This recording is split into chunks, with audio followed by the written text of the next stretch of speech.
On a cold January morning in the year 897, a young deacon named Theophylact stood trembling inside the Basilica of St. John Lateran in Rome. The grand church was packed with cardinals, bishops, and clergy, all of them silent, all of them terrified. But it wasn't the crowd that had Theophylact shaking. It was what sat on the throne directly in front of him. Propped up on the papal seat was a corpse. The body had been dead for nearly 9 months. Its skin had turned a sickly greyish-green. Its eye sockets were hollow and sunken.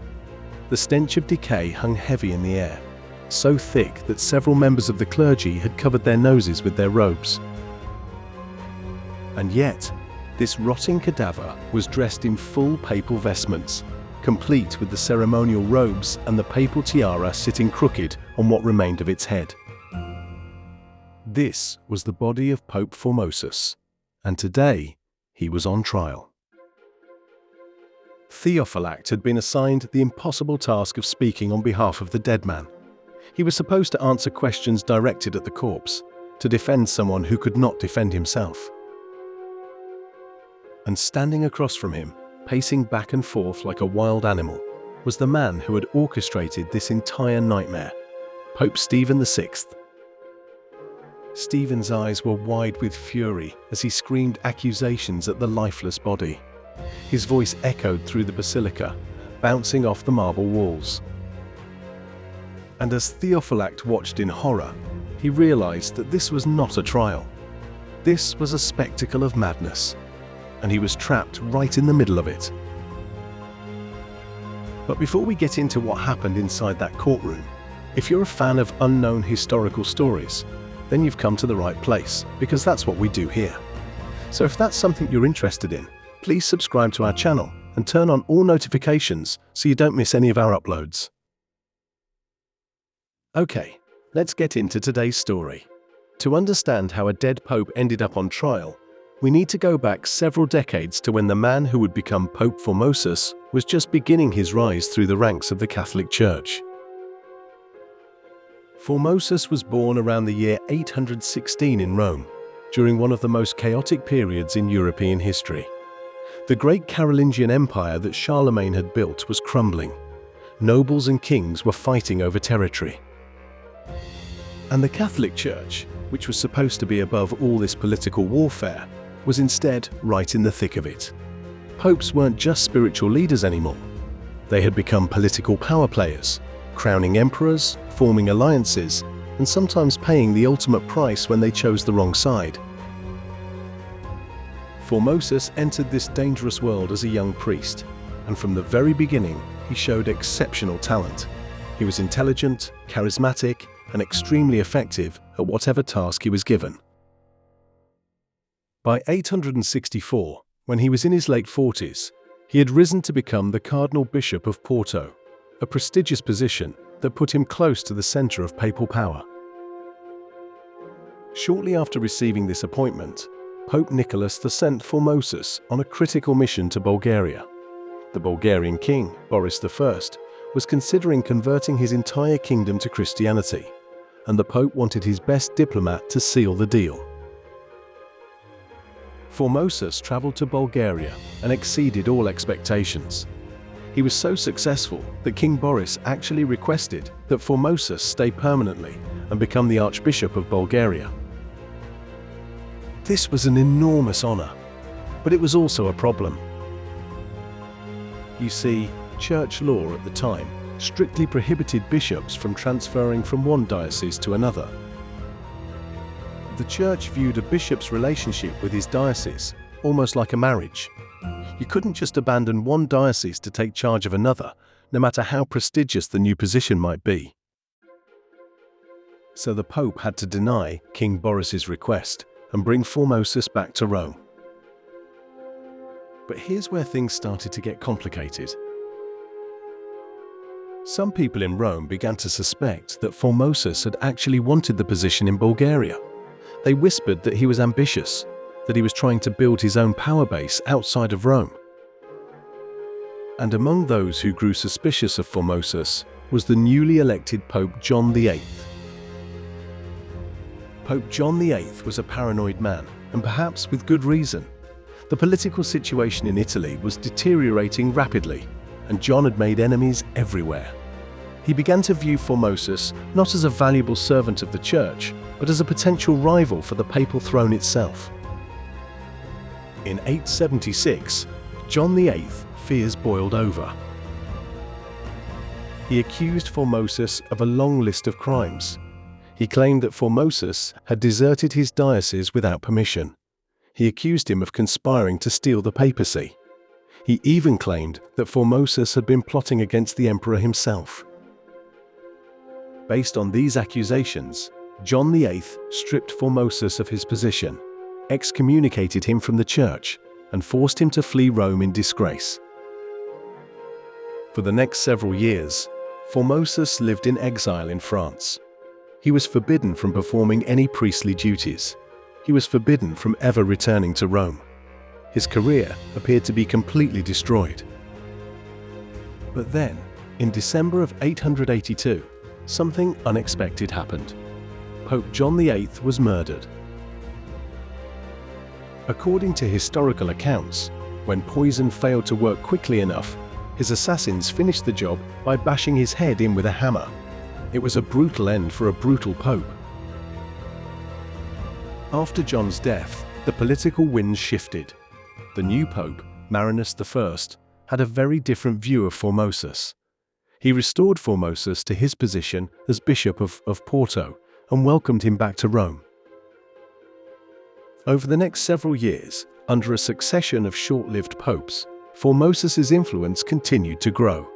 And then, in October of 891, the ultimate prize finally came within reach. Formosus was elected pope. When Formosus took the papal throne, he inherited a nightmare.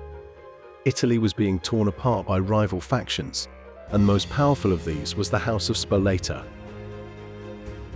The Duke of Spoleto, Guy III, had recently been crowned Holy Roman Emperor, but Formosus didn't trust him. Guy was aggressive, territorial, and seemed to view the Papal States as just another piece of land to be conquered. So Formosus did something desperate. He secretly reached out to Arnulf of Carinthia, a powerful Frankish king from across the Alps. Formosus essentially invited Arnulf to invade Italy and remove Guy from power. In exchange, Formosus promised to crown Arnulf as the new Holy Roman Emperor. This was an incredibly dangerous gamble. If Guy found out, Formosus would be dead. But the Pope was convinced that Guy posed an existential threat to the Church, and he was willing to take the risk. The first invasion attempt in 893 failed, but Formosus persisted. In 895, Arnulf launched a second campaign, and this time he succeeded. His armies marched all the way to Rome, and in February of 896, Pope Formosus crowned Arnulf as Holy Roman Emperor in a grand ceremony at St. Peter's Basilica. It seemed like Formosus had finally won. The House of Spoleto had been defeated. A friendly emperor now sat on the throne. The future of the church looked secure, but then everything fell apart. Just weeks after his coronation, Arnulf suffered a massive stroke. He was suddenly paralyzed, unable to lead his armies or protect his new ally. His forces retreated back across the Alps, leaving Rome completely undefended. And on April 4th, 896, Pope Formosus died. The official cause was listed as natural causes. He was around 80 years old after all, but given the political chaos swirling around him and the long history of murdered popes during this period, some historians have wondered whether his death was truly natural. Either way, Formosus was dead, and he had left behind a mess of epic proportions. The pope who succeeded Formosus was a man named Boniface VI. His reign lasted exactly 15 days before he too was dead, officially from gout, though the speed of his demise raised more than a few eyebrows. The next man to take the papal throne was Stephen VI, and Stephen had a very specific agenda. Stephen had been appointed as Bishop of Anagni by Formosus himself. But Stephen was also closely aligned with the House of Spoleto, the very family that Formosus had tried to destroy. Now that Arnulf was incapacitated and the Spoltan forces had returned to Rome, Stephen found himself in a precarious position. He needed to prove his loyalty to his Spoltan masters. He needed to distance himself from the man who had appointed him. And perhaps most importantly, he needed to make sure that no one could ever question his right to sit on the papal throne. You see, there was a legal problem with Stephen's position.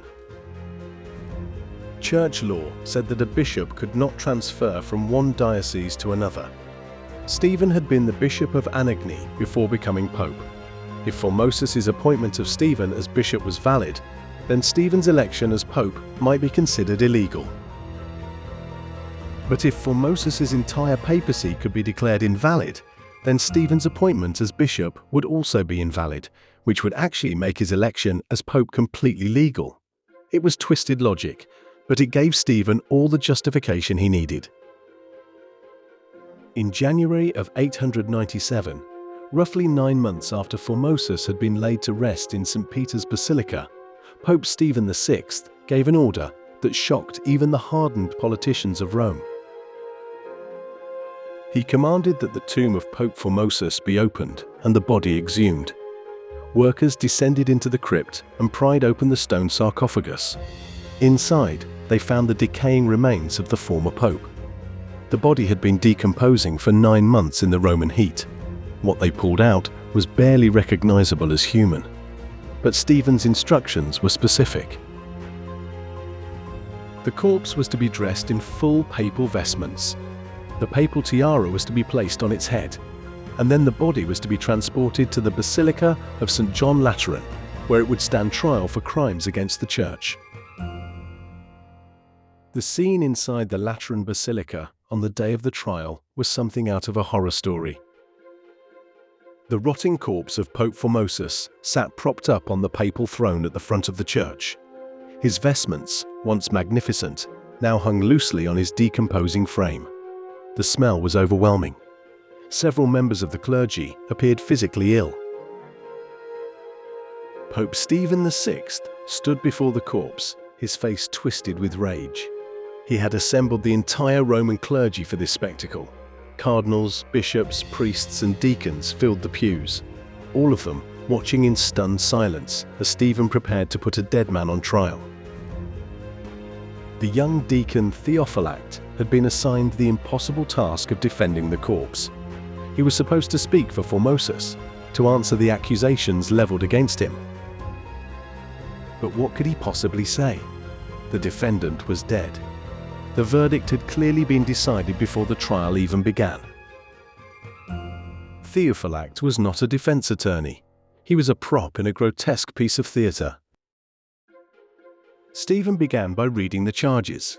He accused Formosus of perjury, claiming that Formosus had broken the oath he swore when he was excommunicated back in 878. He accused Formosus of illegally coveting the papacy, and he accused Formosus of violating church law by serving as pope while still technically the Bishop of Porto. Then Stephen turned to the corpse and began screaming. According to historical accounts, Stephen completely lost control during the trial. He raved and shouted, hurling insults at the dead body, demanding that it answer for its crimes. He asked the corpse directly, "Why did you, with such ambition, usurp this universal Roman see?" The corpse, of course, said nothing. The young deacon Theophylact, cowering behind the throne, was supposed to provide answers. But what could he say? According to some accounts, he barely managed to stammer out a few weak responses. According to others, he was too terrified to speak at all. And then, in the middle of this macabre spectacle, something happened that must have seemed like divine intervention to the horrified witnesses. An earthquake struck Rome. The Lateran Basilica shook violently. Parts of the ceiling cracked. Dust and debris rained down on the assembled clergy. Some accounts claim that portions of the building actually collapsed during the tremor. For a moment, it seemed like God himself was expressing his displeasure at what was happening inside that church. Several members of the clergy must have wondered if the trial should be stopped, if this earthquake was a warning that they had gone too far. But Pope Stephen VI was not deterred. If anything, the earthquake seemed to fuel his rage even further. He pressed on with the trial, determined to see it through to the end. The verdict, of course, was guilty on all counts. Once the guilty verdict was announced, Stephen moved quickly to carry out the punishment. First, the papal vestments were torn from the corpse. The body that had once been dressed in the finest ceremonial robes was stripped down to nothing.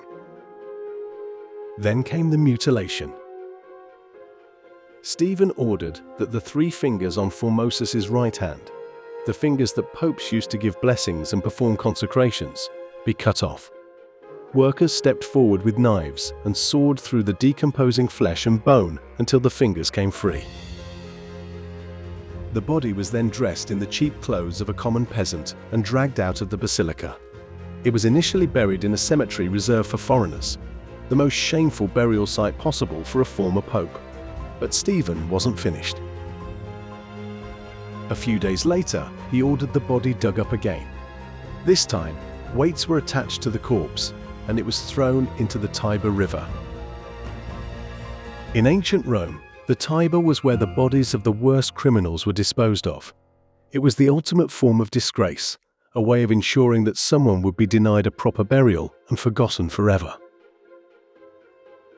Stephen believed he had won. He had destroyed his predecessor, invalidated his papacy, and secured his own position on the papal throne. The matter was settled, but Stephen had made a terrible miscalculation. He had underestimated how the people of Rome would react to what he had done.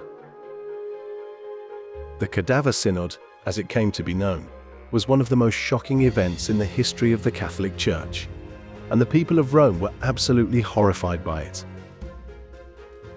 Even in an age of political violence and corruption, the idea of digging up a pope, putting his rotting corpse on trial, mutilating his body, and throwing it in a river was simply too much.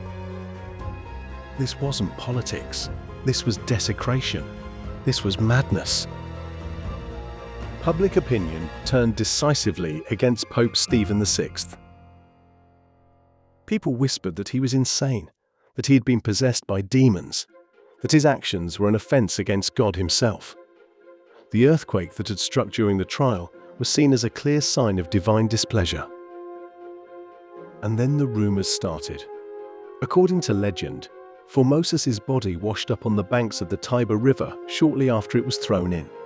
A monk discovered the waterlogged corpse and, recognizing it as the former pope, secretly recovered it and hid it away. Almost immediately, stories began to circulate that the body of Formosus was performing miracles. People claimed that the dead pope's remains had healing powers, that those who touched the body were cured of their ailments. Whether these stories were true or simply propaganda spread by Stephen's enemies, they had a powerful effect. The people of Rome became convinced that Formosus had been a holy man who had been wrongfully condemned. And they became equally convinced that Stephen was a monster who needed to be stopped. In the summer of 897, just months after the Cadaver Synod, a mob rose up against Pope Stephen VI. He was seized, stripped of his papal insignia, and thrown into prison. A few months later, Pope Stephen VI was found dead in his cell. He had been strangled to death, suffering a fate eerily similar to what he had done to the reputation of his predecessor. The chaos didn't end with Stephen's death. The papacy was now in complete turmoil. Stephen's successor, Pope Formosus, lasted only about 4 months before he too was gone.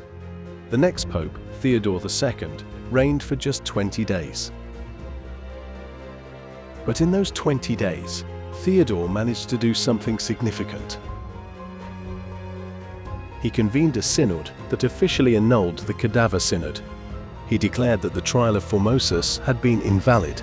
that the former pope was innocent of all charges, and that his body should be recovered and given a proper burial.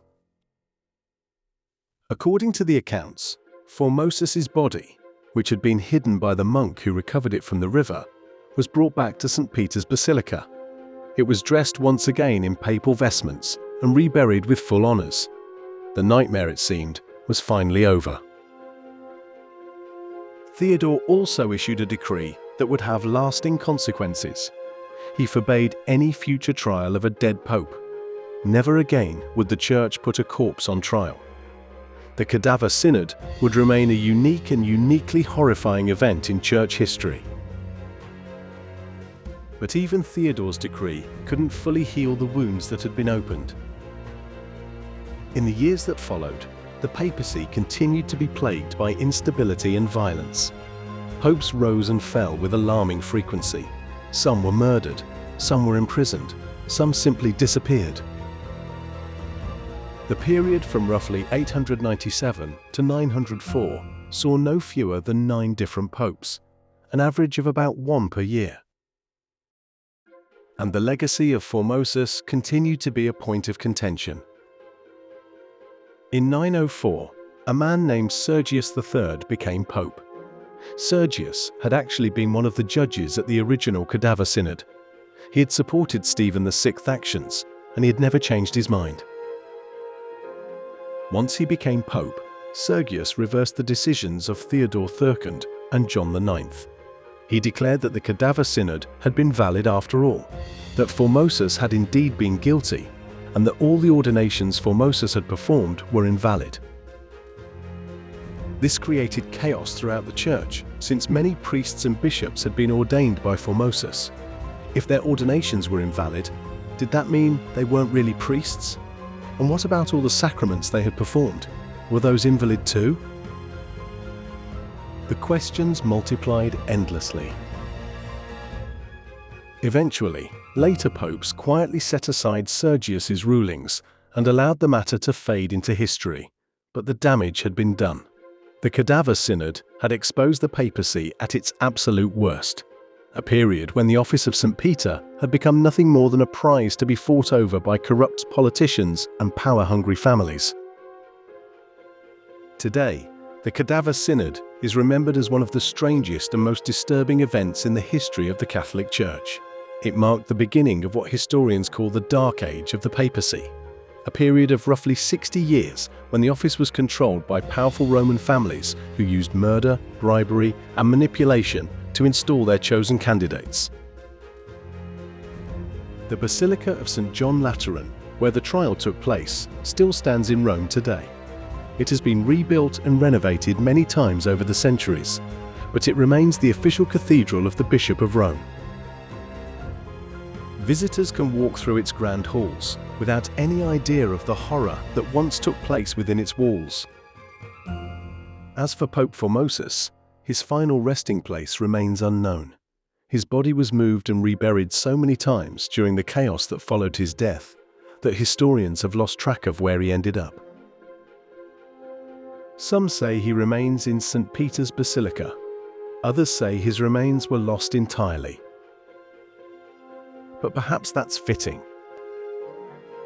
Formosus spent his entire career caught between powerful forces that wanted to use him for their own purposes. He was exiled and restored, crowned and condemned, buried and exhumed and buried again. Even in death, he couldn't find peace. The Cadaver Synod stands as a reminder of what happens when religious institutions become corrupted by political ambition. It shows us how far people will go to destroy their enemies, even enemies who are already dead. And it teaches us that sometimes the most horrifying stories in history are the ones that are completely true. Thank you so much for watching. Let me know what you thought of today's story in the comments. And remember, we have a whole playlist of historical mystery stories ready for you to binge right now. So click here and give them a watch. Alright, until next time. See you.